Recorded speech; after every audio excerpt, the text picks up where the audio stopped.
in just over 1 month, illegal border crossings have plummeted by numbers that nobody's actually ever seen before. It's much more than 100%. And we've unleashed American energy at levels that will soon be reported. But we think we're going to get it going very quickly. We have incredible people on the energy front. I think we have really great people on every front. I'll let you know if they're not good, but I think they really are. And we're fighting every day to get the prices down. The inflation is stopping slowly, but part of the reason it's stopping is because of high interest rates and other problems that we inherited. But we have to get the prices down, not the inflation down, the prices of eggs and various other things. Eggs are a disaster. The Secretary of Agriculture is going to be showing you a chart that's actually mind-boggling what's happened, how low they were with us and how high they are now. But I think we can do something about it, Madam Secretary, and I think you're going to do a fantastic job in that position. One of the most important initiatives is DOGE, and we have cut billions and billions and billions of dollars. We're looking to get it maybe to $1 trillion. If we can do that, we're going to start getting to be at a point where we can think in terms of balancing budgets, believe it or not, something you haven't heard in many, many years, decades actually. And that's a big, whether it's this year or next year, I think we'll be very close to balancing budgets. And the DOGE is very important. And Elon is here to give you a summary of what's happening, some of the things they found, some of the horrible things they found, some of the theft and fraud, and we call it waste and abuse, but a lot of fraud, and probably some fraud that we're not going to be able to prove is fraud, but when you hear the names and the places where this money's going, it's a disgrace. But we've requested that a lot of people, we want to make sure that the people are working, so letters were sent out, and I think everyone at this table is very much behind it, and if they aren't, I want them to speak up, but they're very much behind it. Letters were sent out to people just to find out if the people exist. Do they work? Who do they work for? Where are they? Where have they been working? Have they been working for other companies or other entities at all? Or being paid by the government, so they have 2 jobs, but they're supposed to have 1. And the letter asks some simple questions like, what have you done lately? And if they can answer that, because I can tell you everything I've done for the last long period of time, a lot more than a week. And in many cases, we haven't gotten responses. Usually that means that maybe that person doesn't exist, or that person doesn't want to say they're working for another company while being paid by the United States government. So there's a lot of interesting things. It's very unique, but we have a very unique situation because we have a lot of people that were scamming our country. We have a lot of dishonest people. We have a lot of people that took advantage of a lot of different situations, and we're not going to let that happen. So I'm going to ask if it's possible to have Elon get up first and talk about DOGE, because it seems to be of great interest to everyone. I will say that there is a large group of people in this country that have such admiration for what we're doing. I got elected with a tremendous vote, winning every swing state, winning the popular vote, winning the counties by thousands of counties. I think it was 2,800 to 500. 2,800 counties to 500 counties. Think of that. And so we have a mandate to do this, and this is part of the reason I got elected. I got elected based on taxes and based on many things, the border, but also based on balancing budgets and getting our country back into shape, and this is a big part of it.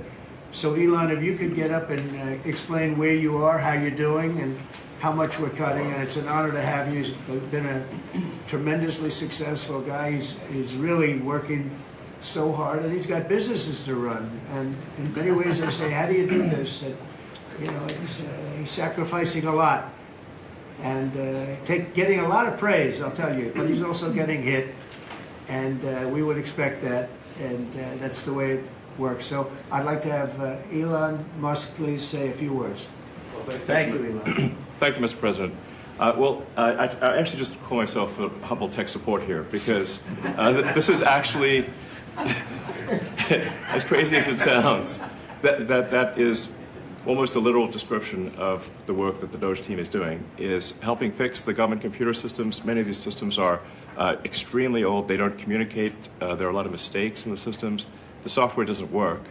So we are actually tech support. It's ironic that it's true. The overall goal here with the DOGE team is to help address the enormous deficit. We simply cannot sustain as a country $2 trillion deficits.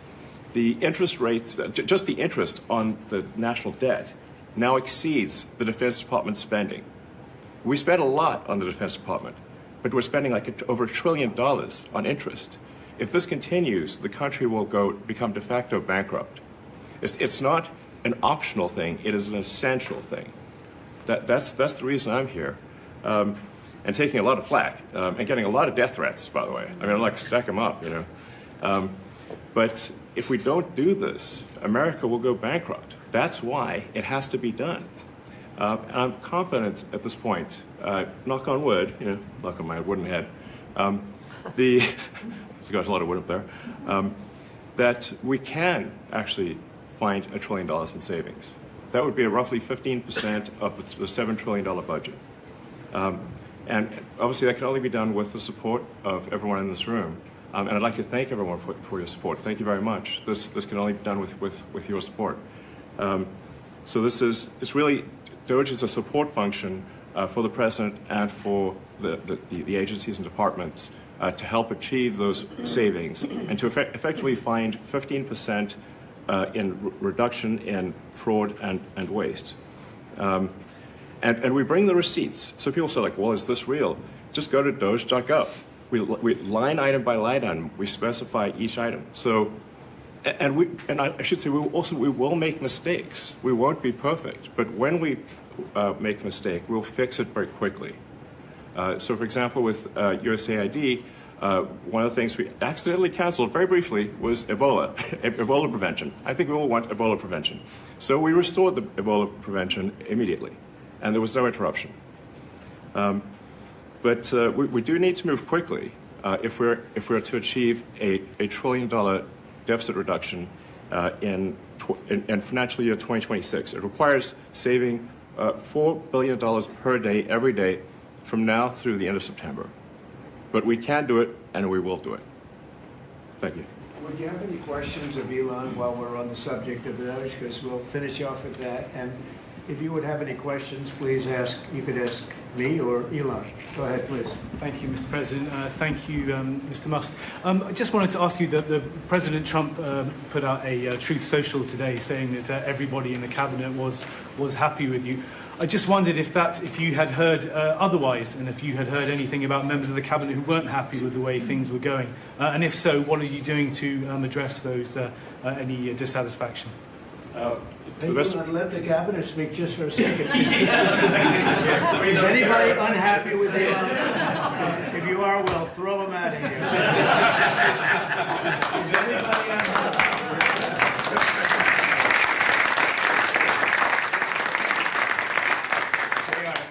Respect for Elon and that he's doing this, and some disagree a little bit, but I will tell you, for the most part, I think everyone's not only happy, they're thrilled. So go ahead, Elon. And President Trump has put together, I think, the best cabinet ever. Literally. So, I do not give false praise. This is an incredible group of people. I don't think that such a talented team has actually ever been assembled. I think it's literally the best cabinet that the country has ever had, and I think the company should be incredibly appreciative of the people in this room. Thank you. Go ahead, please. Yeah. Mr. President, thank you, Mr. Musk. Are there about half of the government employees so far appear to have responded to your request for what they've been doing over the past week? Is there a timeline in place for next moves for people being fired, and when can the American people expect to see results of that? Yes. Well, to be clear, I think that email perhaps was best interpreted as a performance review, but actually it was a pulse check review. Do you have a pulse? Do you have a pulse and 2 neurons? So if you have a pulse and 2 neurons, you can reply to an email. This is, I think not a high bar, is what I'm saying. This is should be anyone could accomplish this. But what we are trying to get to the bottom of is we think there are a number of people on the government payroll who are dead, which is probably why they can't respond, and some people who are not real people, like they're literally fictional individuals that are collecting paychecks. Well, somebody's collecting paychecks on a fictional individual. So we're just literally trying to figure out, are these people real? Are they alive? And can they write an email? Which I think is a reasonable expectation for the American public would have at least that expectation of someone in the public sector. Mr. Musk, roughly 1 million employees. It's not a high bar, guys. Come on. Roughly 1 million employees have responded so far to this email. Does that mean that the remaining 1 million or so federal employees now risk being terminated? And is it your understanding and expectation when you post a directive on X that the cabinet secretaries will follow that order? Because several agencies have instructed employees that this is voluntary or not to respond. Yeah. Well, I mean, so. I guess it was like last week, the president encouraged me via Truth Social and also via phone call to be more aggressive. And I was like, okay, yes, sir, Mr. President, we will indeed do that. The president is the commander-in-chief. I do what the president asks. And I said, can we send out an email to everyone just saying, what did you get done last week? And the president said yes, so it did that. We got a partial response. We're going to send another email. But our goal is not to be capricious or unfair. We want to give people every opportunity to send an email. And the email could simply be, what I'm working on is too sensitive or classified to describe. Like literally just, that would be sufficient. I think this is just common sense. And what is your target number for how many workers, employees you're looking to cut total? We wish to keep everyone who is doing a job that is essential and doing that job well. But if the job is not essential or they're not doing the job well, they obviously should not be on the public payroll. I'd like to add, wait. I'd like to add that those million people that haven't responded, though, Elon, they are on the bubble. I wouldn't say that we're thrilled about it. They haven't responded. Now, maybe they don't exist. Maybe we're paying people that don't exist. Don't forget, we just got here. This group just got here. But those people are on the bubble, as they say. Maybe they're going to be gone. Maybe they're not around. Maybe they have other jobs. Maybe they moved and they're not where they're supposed to be. A lot of things could have happened. I wouldn't say that Biden ran a very tight administration. They spent money like nobody's ever spent money before. Wasted money. The Green New Scam, all of the different things they spent money on. And you've seen that. You've seen that with some of the things that I read in speeches. I read them and people can't believe when I read them. 20 million here, 30 million here for, a little educational course on something. Circumcision, right? Circumcision. $20 million to inform the people of such and such a country on other things and other things other than that. So, those people are, right now we're trying to find out who those people are that haven't responded. Now, there'll be some agencies, like Marco has people within state that are right now doing very classified, very confidential work, and we understand that, and we've talked, and, we're being a little more surgical. And Marco's doing a lot of things himself. And some of the secretaries we're going to be going to them. We're going to be talking about it today. We're going to ask them to do their own DOGE. In other words, they'll look in their group and I spoke with Lee Zeldin, and he thinks he's going to be cutting 65% or so of the people from environmental. And we're going to speed up the process too at the same time. You had a lot of people that weren't doing their job. They were just obstructionists, and a lot of people that didn't exist, I guess, Lee, too. You found a lot of empty spots. The people weren't there. They didn't exist. I think education is going to be one of those. You go around Washington, you see all these buildings for the Department of Education. We want to move education back to the states where it belongs. Iowa should have education. Indiana should run their own education. You're going to see education go way up. Right now, we're ranked at the very bottom of the list. But we're at the top of the list in one thing, the cost per pupil. We spend more money per pupil than any other country in the world. and yet it's Denmark and Norway, Sweden, and I hate to say this, and you know, we're going to get along very well with China, but it's a competitor. They're at the top of the list. They're among the top 10 usually, and they're a very big country, so we can't use that as an excuse, right? Because we're a very big country too, but we were ranked last time under Biden. We were ranked 40 out of 40. They do the 40 certain nations that they've done for a long time. It seems to be 40 for whatever reason, and we were ranked number 40. A year ago we were 38, then we were 39. We hit 40, and so we're last in that, and we're first in cost per pupil. So I would say that's unacceptable. Lawrence, you have something? So, Mr. President, I know you like competition, and I know it's early, so which department are you most impressed with? And then to Mr. Musk, that's the first one. Mr. Musk, which department have you received the most resistance from? Mr. President, Well, I think both of those questions are a little bit, well, you're a pretty controversial guy. And look, it's very early. Right now, I think I'm impressed with everybody, so far everybody. If I wasn't in the first month with, and some of them just got here, they just got approved 2 days ago, right?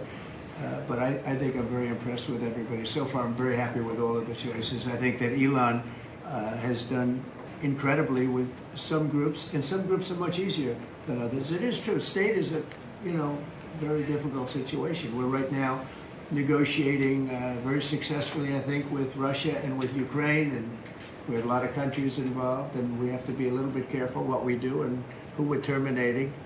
But Marco is doing that very, I think he's going to be very precise. It's going to be, we're cutting down government. We're cutting down the size of government. We have to. We're bloated. We're sloppy. We have a lot of people that aren't doing their job. We have a lot of people that don't exist. You look at Social Security as an example. I mean, you have so many people in Social Security where, if you believe it, they're 200 years old. And what we're doing is finding out are checks going out for that, and is somebody cashing those checks who's maybe 35 years old, okay? So there's a lot of dishonesty, there's a lot of fraud. But I think at this moment, I'll take Elon off the spot. I think that he's impressed. He said it very well, better than I can say it, that he's impressed with the people in this room, very impressed.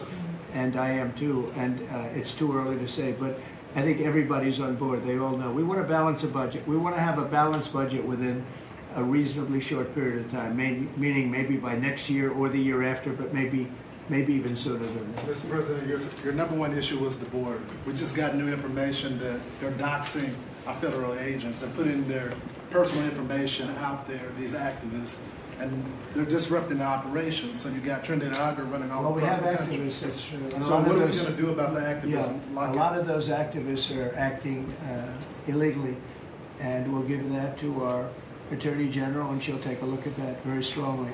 But we're also having tremendous support from Border Patrol, from ICE. The ICE agents have been unbelievable. Border Patrol, their leadership at Border Patrol has been incredible, and they're working very well. And as you know, and I saw you reporting it this morning, actually, we set records on the least number of illegal aliens coming in, migrants coming into our country that we've had in more than 50 years. And we did this all within a period of weeks because we took over a mess. The world was pouring in. And remember, they were coming in from jails and prisons and mental institutions and insane asylums, and they were gang members and drug dealers. Anybody wanted to come in, they could, and from not just South America, from all over the world. So it's amazing what they've done, and Christie and Tom Holman, the job they've done has been absolutely amazing. We set records for, and we want people to come into our country, by the way, but they want to come in, they have to come in legally. I want that to be really understood. We want people in our country, but they have to come in legally. Can I follow on that, Mr. President, about the Trump gold card idea that you unveiled yesterday? I hope you like it. I await more information, but the question is, does this reflect a view on your part that the American immigration system has never been properly monetized as you feel it should be? Well, not so much monetized. It hasn't been properly run. I get calls from, as an example, companies where they want to hire the #1 student at a school. The person comes from India, China, Japan, lots of different places, and they go to Harvard, the Wharton School of Finance, they go to Yale, they go to all great schools, and they graduate number one in their class, and they're made job offers, but the offer is immediately rescinded because you have no idea whether or not that person can stay in the country. I want to be able to have that person stay in the country. These companies can go and buy a gold card, and they can use it as a matter of recruitment. At the same time, the company is using that money to pay down debt. We're going to pay down a lot of debt with that. Are they going to and have I think to... the gold card is going to be used by, not only for that, I mean, they'll be used by companies. I mean, I could see Apple. I've spoken with Tim Cook, and by the way, he's going to make a $500 million investment in the country only because of the results of the election. And I think because of tariffs. He's going to want to be in the country because of tariffs. Because if you're in the country, there is no tariff. If you're out of the country, you got to pay tariffs. And it's going to be a great investment, I think, that he's making. I know it's going to be a great investment. But we have to be able to get people in the country, and we want people that are productive people. And I will tell you, the people that can pay $5 million, they're going to create jobs. They're going to spend a lot of money on jobs. They're going to have to pay taxes on that too. So they're going to be hiring people. They're going to be bringing people in and companies in. And I don't know, maybe it will sell like crazy. I happen to think it's going to sell like crazy. It's a bargain. But will they have to we'll commit to know a fairly certain soon. number? I think Howard and Scott, a few of you really are responsible for it. But Howard, if you want to discuss that for a couple of minutes, I think I'd like to have you. I think it's going to be a very successful program. This is Sure. commerce. So the EB-5 program, which has been around for many years, had investment of $1 million into projects in America. And those projects were often suspect, they didn't really work out, there wasn't any oversight of it. And so for $1 million investment, you got a visa and then you came into the country and ended up with a green card. So it was poorly overseen, poorly executed. Then you had our border open where millions of people came through. So the idea is we will have a proper business. We will modify the EB-5 agreement. Christy and I are working on it together. For $5 million, they'll get a license from the Department of Commerce. Then they'll make a proper investment on the EB-5, right? And we think Scott and I will design the EB-5 investment model because Scott and I are the best people together to do that. So this is joint. This is exactly the Trump administration. We all work together. We work it out to be the best. And if we sell, just remember, 200,000. There's a line for EB-5 of 250,000 right now. 200,000 of these gold green cards is $1 trillion to pay down our debt. And that's why the president is doing it, because we are going to balance this budget and we are going to pay off the debt under President Trump. And to qualify, do you have to promise and make commitments to create a certain number of jobs here in the U.S.? No, because not all these people are going to be job builders. There'll be successful people, or there'll be people that were hired from colleges, like sort of like paying an athlete a bonus. Apple or one of the companies will go out and they'll spend they'll buy 5 of them and they're going to get 5 people. Look, I've had the complaint from a lot of companies where they go out to hire people and they can't hire them out of colleges. And you know what they do? They go back to India, or they go back to the country where they came, and they open up a company, and they become billionaires. And they're employing thousands and thousands. There are a lot of examples. There are some really big examples where they were forced out of the country. They graduated top in their class at a great school, and they weren't able to stay.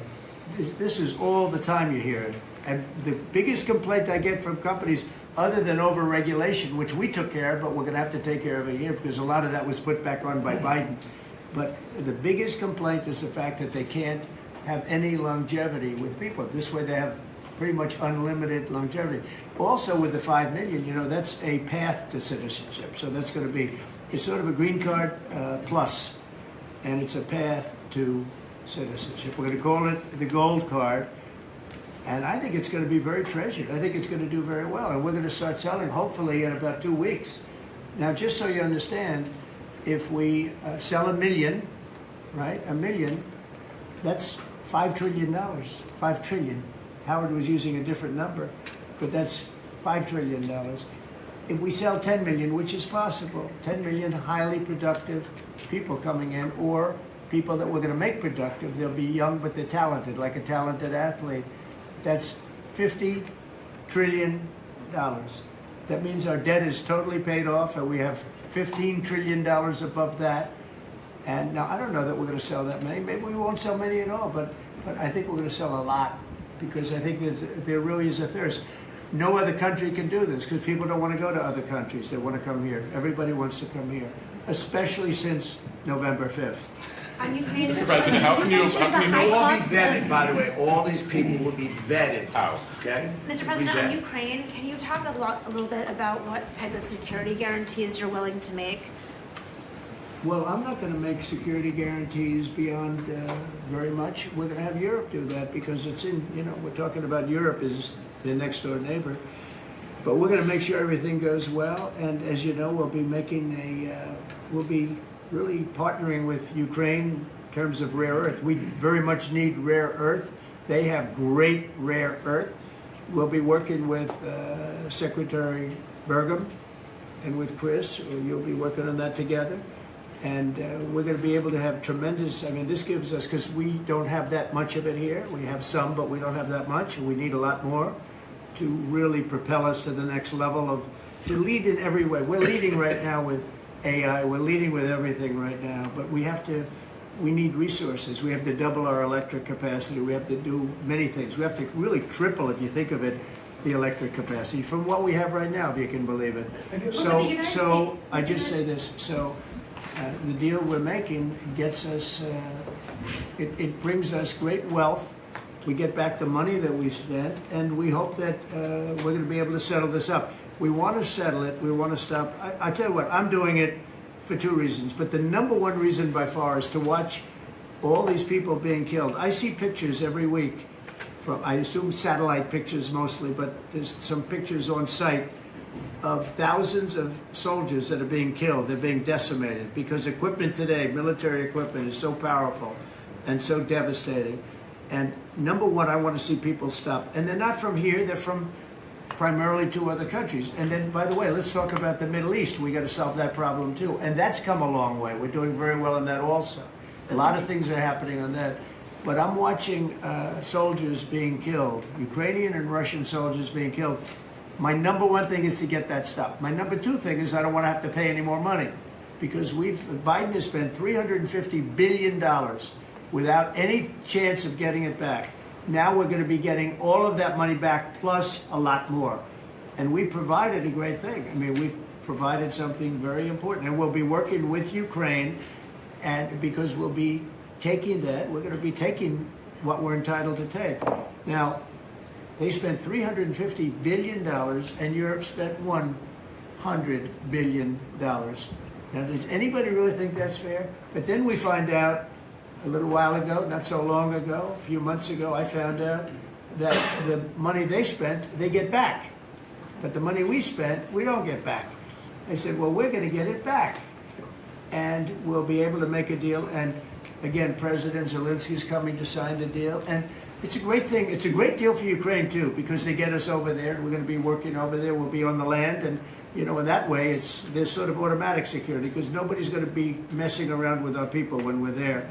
And so we'll be there in that way. But Europe will be watching it very closely. I know that UK has said, and France has said, that they volunteered to put so-called peacekeepers on the site, and I think that's a good thing. Mr. President, you have been very clear. the high cost of eggs, and we've seen consumer confidence this week have a sharp drop from last month, the biggest dip in, I believe, 3 years.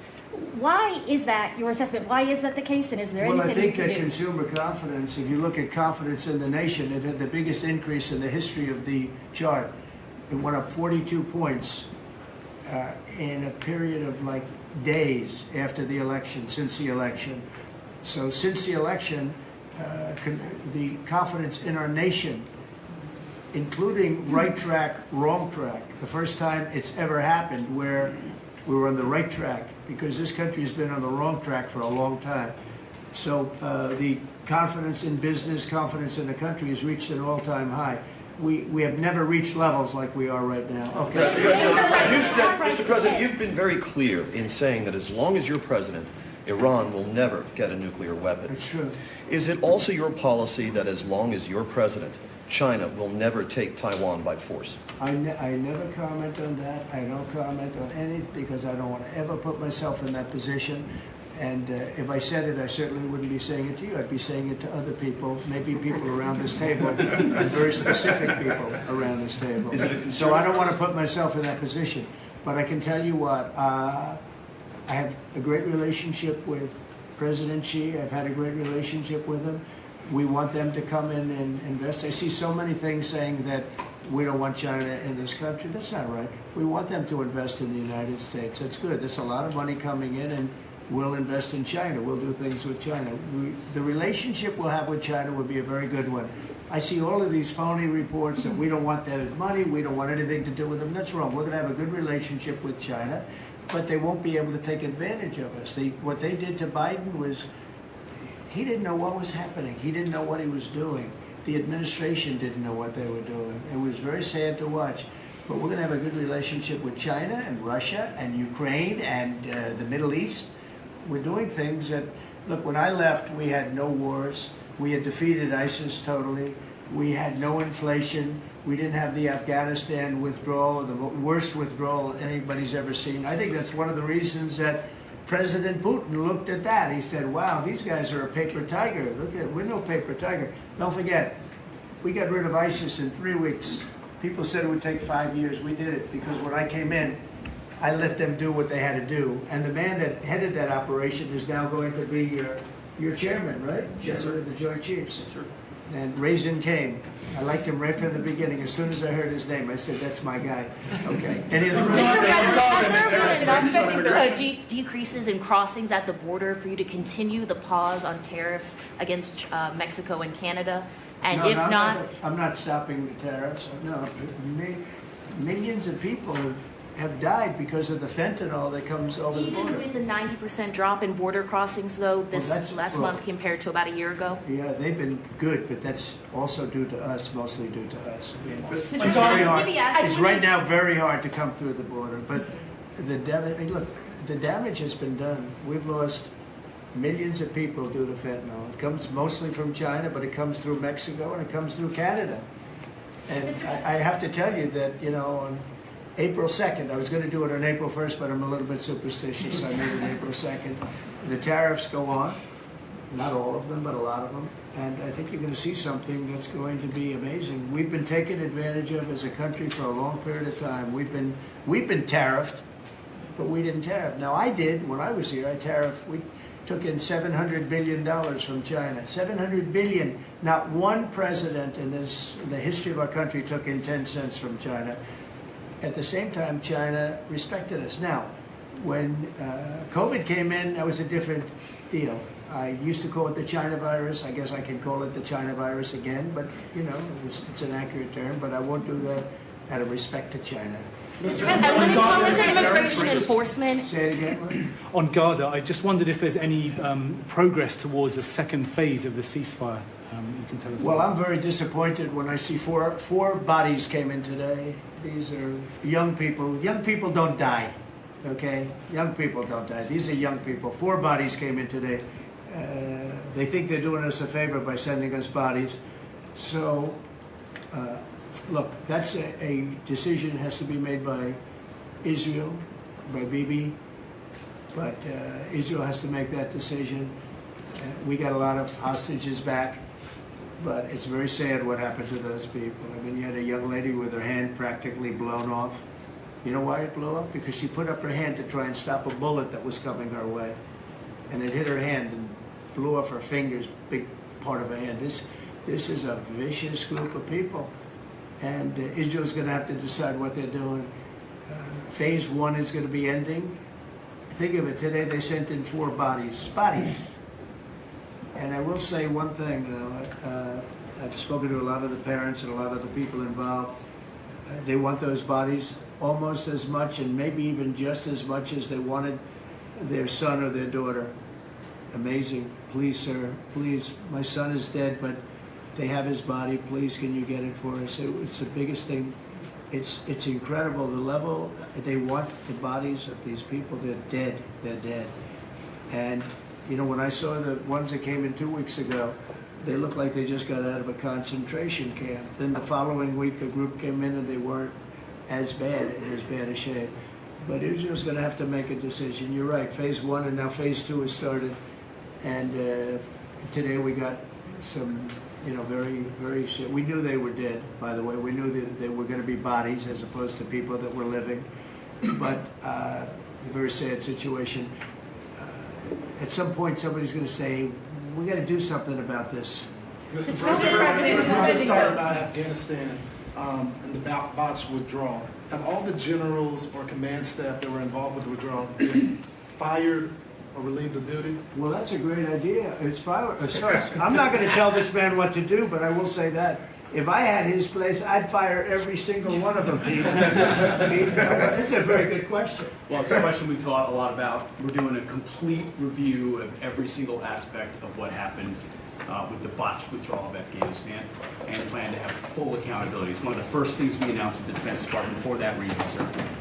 Certainly, General Raisin Kane, who's on his way in, was not a part of that. Instead, was a part of leading the effort against ISIS by untying the hands of warfighters and finishing the job properly and then bringing our troops home. So we're taking a very different view, obviously, than the previous administration, and there will be full accountability. I don't see big promotions in that group. I think they're going to be largely gone. I know the man on my left. I think they're going to be largely gone. That was a horrible display.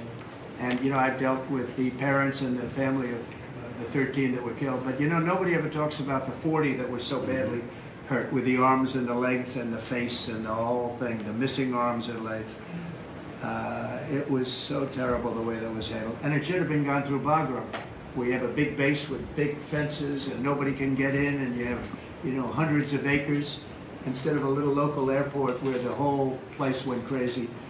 That was so badly handled, and I would think that most of those people are going to be gone. Are we going to take Bagram back? So I'll tell you what has bothered me very much, very much.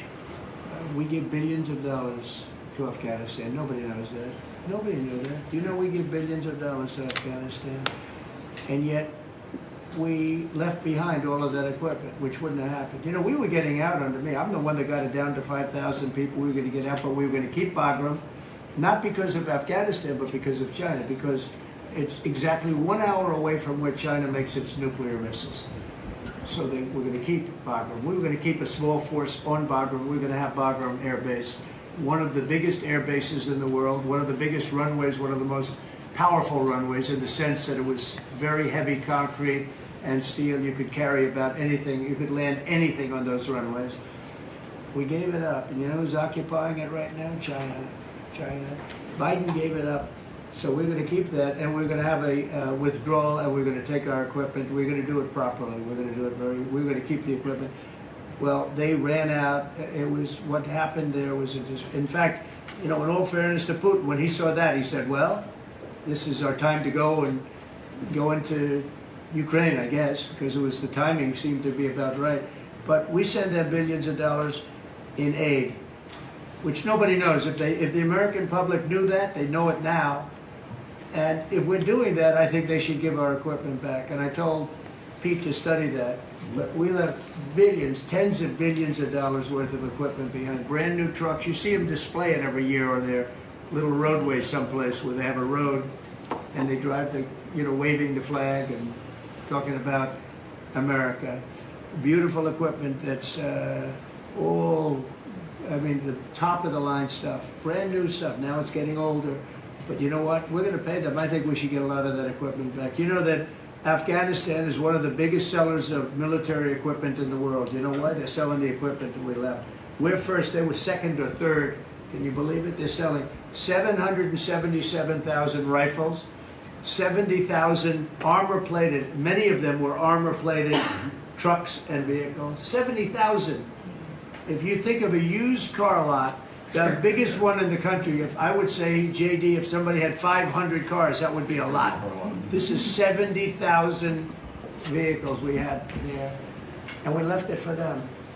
I think we should get it back. Mr. Mr. President, President, the spending bill President. that passed last night aims to cut $2 trillion. Right. Can you guarantee that Medicare, Medicaid, Social Security will not be touched? Yeah, I mean, I have said it so many times, you shouldn't be asking me that question. Okay? This will not be read my lips. There won't be read my lips anymore. We're not going to touch it. Now, we are going to look for fraud. I'm sure you're okay with that, like people that shouldn't be on, people that are illegal aliens and others, criminals in many cases. And that's with Social Security. We have a lot of people. You see that immediately when you see people that are 200 years old that are being sent checks for Social Security. Some of them are actually being sent checks. So we're tracing that down, and I have a feeling that Pam is going to do a very good job with that. But you have a lot of fraud. But no, I'm not. We're not doing anything. Mr. President, part of your on CBS mission, News, sir, Mr. President, part your of your mission litigation. has been, thank you, I'm sorry. Part of your mission has been to restore executive control over the executive branch. Is it your view of your authority that you have the power to call up any one of or all of the people seated at this table and issue orders that they're bound to follow? Oh, yeah, they'll follow the orders, yes. They will. No exceptions. No exception. Well, let's see. Let me think. Oh, yeah. Yeah. She'll have an exception. Of course, no exceptions. You know that. Mr. President, can you clarify the Canada-Mexico tariffs? You had put that 30-day pause, but you just referred to April. 25%. 25%. When does it go into effect? April 2nd. April 2nd for Canada-Mexico as well. Mr. Mr. President. President, for the And for reciprocal. everything.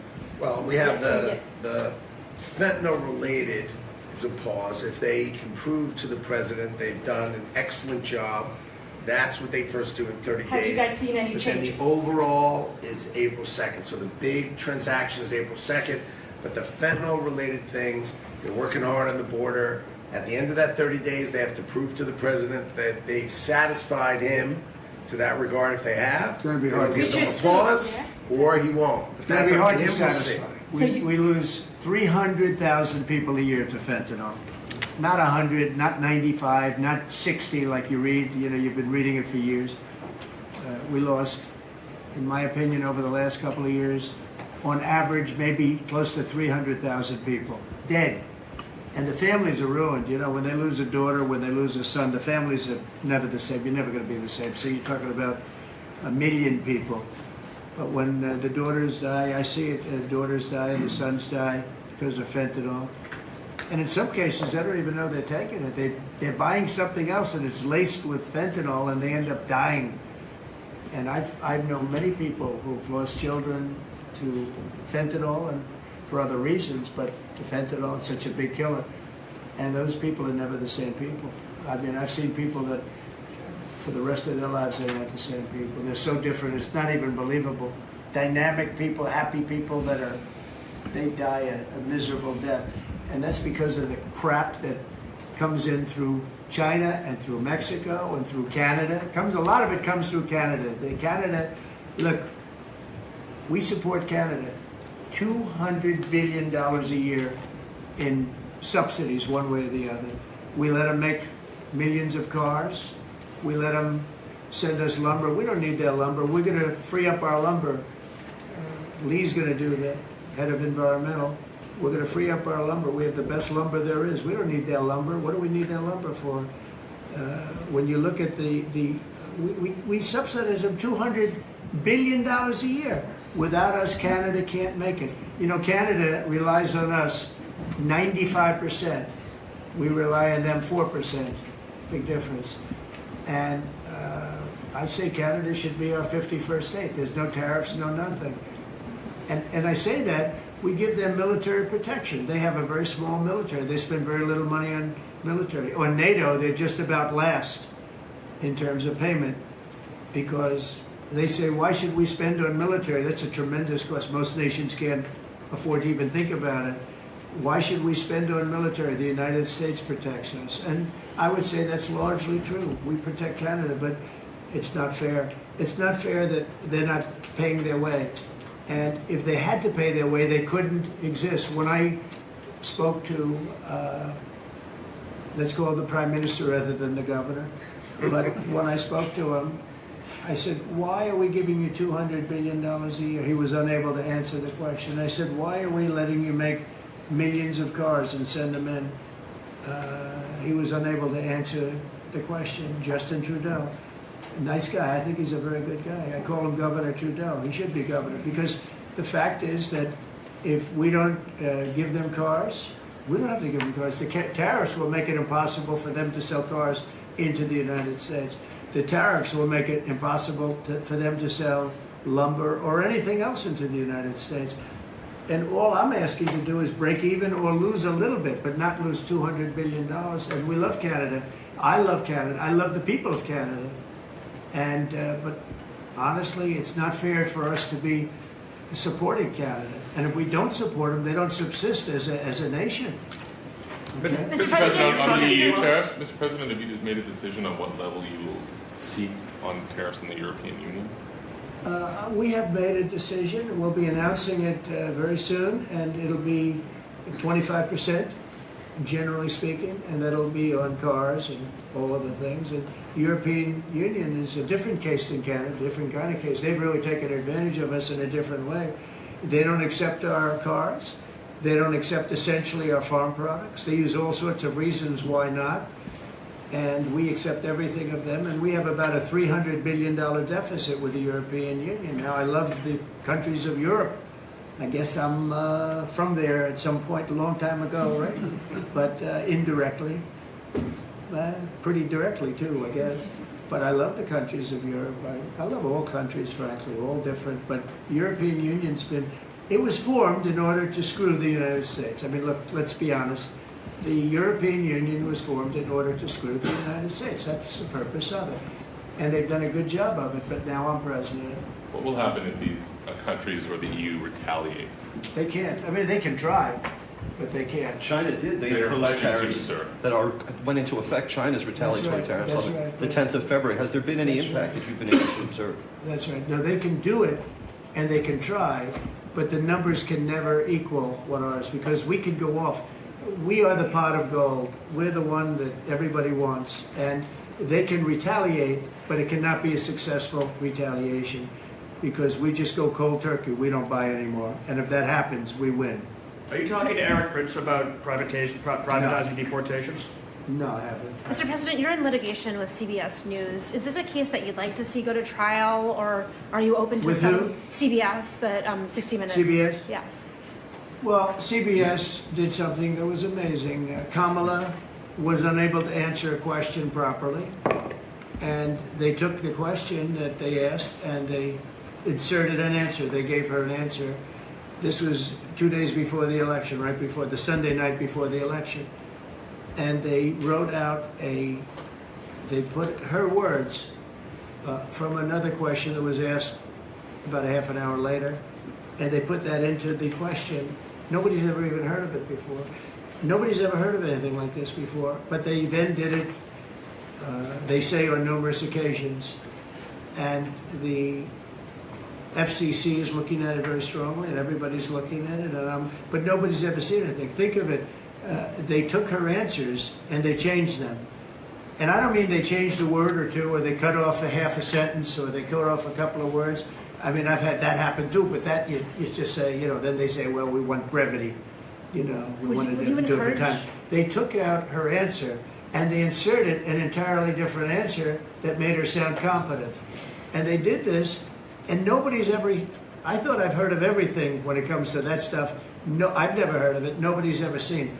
So we sued, and we are in discussions of settlement. What would a number be? What's a number that you would think would be appropriate? I think it's a lot.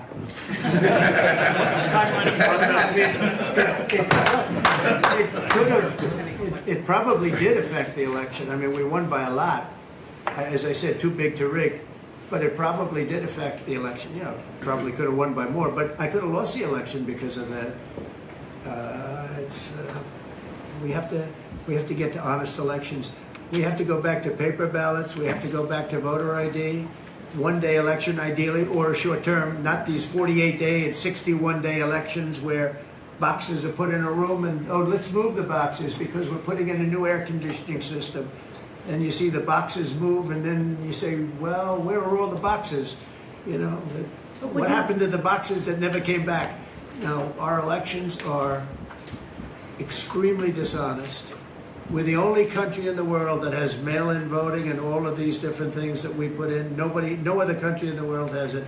You know, France went to, they had some of the things that we had, and they went to same-day voting, all paper. And you know, paper is very sophisticated now. It's a very sophisticated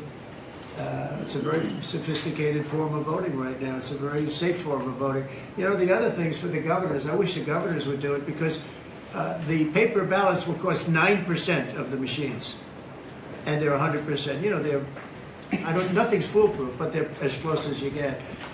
So we'll see what happens. But on the 60-minute thing, nobody's ever seen anything like it. And would you link the FCC action to the litigation? I mean, does it make sense? I don't think it's linked, but probably the lawyers look at it, you know, because I know it's going along. FCC is headed by a very competent person, and you have some very competent people on the board, and so I think they're looking at it very seriously. Sir, of all the deals that you've done in your life, all the people you've sat across from and negotiated with, is President Putin distinct in any way? He's a very smart guy. He's a very cunning person, but I've dealt with some people I've dealt with some really bad people. But I will tell you, as far as this is concerned, you have to understand, he had no intention, in my opinion, of settling this war. I think he wanted the whole thing. When I got elected, we spoke, and I think we're going to have a deal. I can't guarantee that. You know, a deal is a deal. Lots of crazy things happen in deals, right? But I think we're going to have a deal. If I didn't get elected, I believe he would have just continued to go through Ukraine, and over a period of time, a lot of people would have been killed, would have lasted for a period of time. And the reason that Ukraine, and I have great respect for the Ukraine as fighters, they have great fighters, but without our equipment, that war would have been over, like people said, in a very short period of time. Is there a time If you remember, I gave the javelins, and the javelins are the things that knocked out those tanks right at the beginning of the war. They said that Obama, at the time, gave sheets, and Trump gave javelins. Well, I was the one that did that, but I want to see it come to an end. Will he have to make concessions, President Putin? Yeah, he will. He's going to have to. And I believe that because we got elected, that war will come to an end. And I also believe if we didn't get elected, if this administration didn't win the election by a lot, that war would go on for a long time, and he would want to take the whole thing. The big question I had is, does he want to take the whole thing? But the reason, and the Ukrainians are good fighters, I have to say, but without the equipment, without our equipment, we have the best equipment in the world. We have the best military equipment in the world. Without our equipment, that would have been over very quickly. What concessions would you like to see? What concessions would you like to see? Oh, I don't want to tell it right now, but I can tell you that NATO you can forget about. I think that's probably the reason the whole thing started. And I think, JD, we can say that. Do you have a statement on that? You've been very much involved. I gave him the beauty. Maybe the hardest question, sir. I mean, look, as the president said, we're not going to do the negotiation in public with the American media. He's going to do it in private with the president of Russia, with the president of Ukraine, and with other leaders. And I think that's how this has to go. I think that I just want to push back against some of the criticism I've seen in the administration on this, because every single time the president engages in diplomacy, you guys preemptively accuse him of conceding to Russia. He hasn't conceded anything to anyone. He's doing the job of a diplomat, and he is, of course, the diplomat in chief as the President of the United States. On the gold cards, sir, can you talk a little bit more about the vetting process? You'll go through a process. The process is being worked out right now, and we're going to be very careful. Will there be restrictions on, for instance, can Chinese nationals get No, one? Can Iranian nationals We're get probably not going to be restricting too much in terms of countries, but maybe in terms of individuals. We want to make sure we have people that love our country and are capable of loving the country. There's a measles outbreak in Texas at the moment in which a child is reported to have died. Do you have concerns about that, and have you asked Secretary Kennedy to look into that? Why don't we, Bobby, do you want to speak on that? We are following the measles epidemic every day. I think there's 124 people who have contracted measles at this point, mainly in Gaines County, Texas. Mainly we're told in the Mennonite community, there are 2 people who have died, but we're watching it, and there are about 20 people hospitalized, mainly for quarantine. We're watching it. We put out a post on it yesterday, and we're going to continue to follow it. Incidentally, there have been 4 measles outbreaks this year. In this country last year, there were 16. So it's not unusual. We have measles outbreaks every year. You sound a little under the weather yourself right now. Are you all right? I have a permanently bad throat. Mr. President, would you send U.S. peacekeepers to support the European peacekeepers? Would you do any sort of U.S. No, we're going to support Europe, yeah. And how would we do We're that? very How would the United friendly with States do Europe. that? We have a great relationship with Europe. I mean, you could ask, you could talk about France, you could talk about any of them. I mean, we have a great relationship with Europe. But how will the United States do that? Would there be boots on? I mean, you're asking me a question, what are we doing in the field? Let's worry. I hope we have that problem where we can worry about peacekeeping. We got to get there first. But I hope we have the problem of worrying about peacekeeping. That'll be the easiest problem, I think, JD, that we've ever had. That would be part of the deal, presumably, that the Ukrainians would want. We'll do it at the time. But peacekeeping is very easy. It's making the deal that's very tough. And again, nobody was speaking to Russia at all. And, probably 1.5 million soldiers have been killed, close to 1.5 million soldiers, not to mention I will tell you, the thing with that horrible war that should have never started, would have never started if I were president. And it didn't start for 4 years, and it was not even thought about starting. But the thing with that war is that you're highly underestimating the number of people that have been killed. Far more people have been killed in that war than you talk about. You like to talk about numbers like 1 million people. Well, they had much more than 1 million soldiers killed. But you have a lot of cities that have been knocked to the ground. They're demolition sites, literally demolition sites. Every single building is knocked to the ground. And a lot of people were killed in those buildings. And you'll hear a report, 2 people were minorly injured or just injured a little bit. No, people were killed by the thousands. And there are a lot more people killed in that war than the media wants to talk about, because Biden did a horrible, horrible job. He should have prevented that war. He could have prevented that war. Putin would have never gone in. I'll tell you one thing. He would have never gone in. That war would never have taken place if I were president. I think what people are trying to understand, Mr. President, is how would the United States, what would you be willing to do to support this European peacekeeping effort? Would there be... Again, you're asking me the same question. I'm just trying. How many times do you have to answer? You're talking about after we make peace. Let me make peace first. Once we make peace, I'll give you all the answers you want. But how many times can you ask the same question? Is loosening of sanctions on Russia a potential option as part of an overall deal? No. We have sanctions on Russia. No, I want to see if we make a deal first, but I think we will. But is it a bargaining chip? I'm asking. I've had very good conversations with President Putin. I've had very good conversations with President Zelenskiy. And until 4 weeks ago, nobody had conversations with anybody. It wasn't even a consideration. Nobody thought you could make peace. I think you can. But if Mr. Putin gets to keep the land that was claimed by force, if the Russians get to keep the territory that they claimed by force, doesn't that send a dangerous message, let's say, to China about Taiwan? Okay. You try and take it away, right? We're gonna do the best we can. We're gonna do the best we can to make the best deal we can for both sides. But for Ukraine, we're going to try very hard to make a good deal so that they can get as much back as possible. We want to get as much back as possible. Mr. President, just to bring this full... We'll cut it out after maybe this question. Go ahead. To bring this full circle, Unless it's a bad to... question, then we'll be there. Back to a question. You always like to finish on a good one. Sir, they want you to negotiate with them instead of with President Putin. Back to a question about the peacekeepers. You have a lot of confidence in us because you assume there's going to be peace. It's possible it doesn't work out. There is possibility. But I hope it does for the sake of humanity, because if you look at the pictures that I've looked at, you don't want to look at them. Go ahead. I have a question back on these cuts to the federal workforce. You mentioned you're interested in doing another round of this email. When would you like to see that? What would be the deadline? And this time, would it be mandatory? I think Elon wants to, and I think it's a good idea because, those people, as I said before, they're on the bubble. You got a lot of people that have not responded, so we're trying to figure out, do they exist? Who are they? and it's possible that a lot of those people will be actually fired. And if that happened, that's okay, because that's what we're trying to do. This country has gotten bloated and fat and disgusting and incompetently run. I think we had the worst president in the history of our country. He just left office. I think he's a disgrace, what he's done to our country by allowing millions of people to come into our country like that.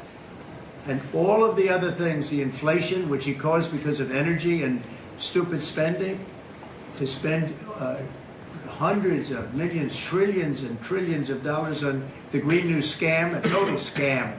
I have the best energy people, the best environmental people in the world around this table, and they can't even believe he got away with it. And then in leaving office to send $20 billion here and $20 million there and 10 million and 5 million, and they couldn't spend the money fast enough, and let's get it out before Trump gets in, let's just get it out to anybody. And this is a disgrace to our nation, and you don't write the fair thing, but look, you know, the good news, the people see it, and that's why we won the election by so much. Thank you very much, everybody. Thank you, Fred. Thank you, Fred.